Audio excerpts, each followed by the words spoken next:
ನಮಸ್ಕಾರ ಸ್ನೇಹಿತರೆ, ರಾಜ್ಯ ಸರ್ಕಾರದಿಂದ ಸಂಚಾರ ಪೊಲೀಸರಿಗೆ ಹೊಸ ಆದೇಶ ಬಂದಿದೆ.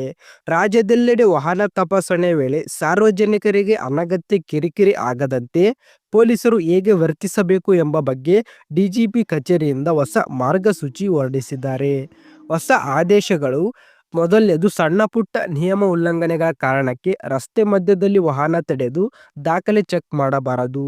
ತೀವ್ರವಾದ ಅಥವಾ ಕಣ್ಣಿಗೆ ಹೊಳೆಯುವ ತಪ್ಪು ಕಂಡಾಗ ಮಾತ್ರ ವಾಹನ ತಪಾಸಣೆ ಮಾಡಬೇಕು.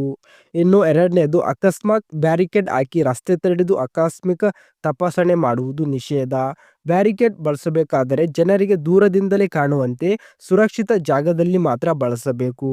ಇನ್ನು ಮೂರನೇದು, ತಪಾಸಣೆ ವೇಳೆ ವಾಹನದ ಕೀ ಕಸಿದುಕೊಳ್ಳುವುದು ಮತ್ತು ದ್ವಿಚಕ್ರ ವಾಹನದ ಹಿಂಬದಿ ಸವಾರರನ್ನ ಎಳೆದು ನಿಲ್ಲಿಸುವುದು ಇದನ್ನ ನಿಷೇಧಿಸಲಾಗಿದೆ.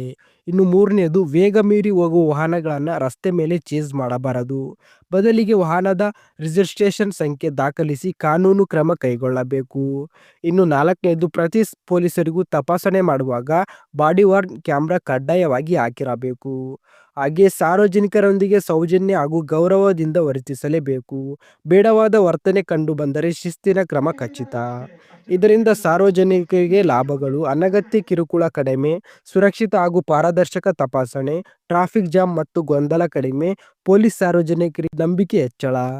ಇವು ಎಲ್ಲವೂ ರಾಜ್ಯದೆಲ್ಲೆಡೆ ತಕ್ಷಣದಿಂದಲೇ ಜಾರಿಯಾಗುವ ನಿರೀಕ್ಷೆ ಇವೆ. ನಿಮಗೆ ಈ ಮಾಹಿತಿ ಉಪಯುಕ್ತ ಅನಿಸಿದರೆ ವಿಡಿಯೋಗೊಂದು ಲೈಕ್ ಮಾಡಿ. ಇದರ ಬಗ್ಗೆ ನಿಮ್ಮ ಅಭಿಪ್ರಾಯವನ್ನು ಕಮೆಂಟ್ ಬಾಕ್ಸಲ್ಲಿ ತಪ್ಪದೆ ತಿಳಿಸಿ. ಇಂತಹ ಇನ್ನಷ್ಟು ಅಪ್ಡೇಟ್ಗಾಗಿ ನಮ್ಮ ಚಾನೆಲ್ನ ಸಬ್ಸ್ಕ್ರೈಬ್ ಮಾಡಿ.